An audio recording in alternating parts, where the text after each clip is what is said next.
6ஆம் வகுப்பு படிக்கிறேன். எனக்கு கொடுக்கப்பட்டுள்ள தலைப்பு தமிழின் தொன்மையும் சிறப்பு. கல் தோன்றி மண் தோன்றா காலத்து முன் தோன்றிய மூத்த மொழி நம் தமிழ் மொழி. உலகில் ஏறத்தாழ 6000 மொழிகளும் இந்தியாவில் 1300 மொழிகளும் பேசப்படுகின்றன. அதில் ஒரு சில மொழிகள் மட்டும் இலக்கிய இலக்கண வளங்களை பெற்றுள்ளன. நமது தாய்மொழியாம் தமிழ் மொழி 3000 ஆண்டுகளுக்கு முன்னே இலக்கிய இலக்கண வளங்களை பெற்று இன்றும் பேச்சு வழிகளும் எழுத்து வழிகளும் நிலையாக நிலை பெற்றுள்ளது. இத்தகைய சிறப்பு உலகில் வேறு எந்த மொழிகளுக்கு இல்லை. சிங்கப்பூர், இலங்கை, மொரிசியஸ், பிஜி ஆகிய 4 நாடுகளில் ஆட்சி மொழியாகவும் 100க்கும் மேற்பட்ட நாடுகளில் பேச்சு மொழியாகவும் நம் தமிழ் மொழி உள்ளது. கீழடி அகழ்வாயில் கிடைத்த சான்றுகள் படி கடைநிலை தமிழனும் எழுத படிக்க தெரிந்து இருந்தான். இரும்புகளை சாமானிய மக்கள் பயன்படுத்தி வந்தார்கள் என்று தெரிய வருகிறது.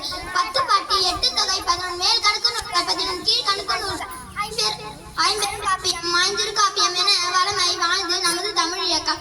உலக மொழிகளுக்கு எல்லா தாய்மொழியும் தமிழாகத்தான் இருக்க வேண்டும் என்று அமெரிக்கா மொழியில் அறிஞர் நோம் சாசுகி கூறுகிறார். இவ்வளவு இலக்கிய இலக்கண பண்பாட்டு சிறப்பு மிக்க நாம் தாய் தமிழ் மொழியை போற்றுவோம். தமிழாய் வாழ்வதில் பெருமிதம் கொள்வோம். நன்றி.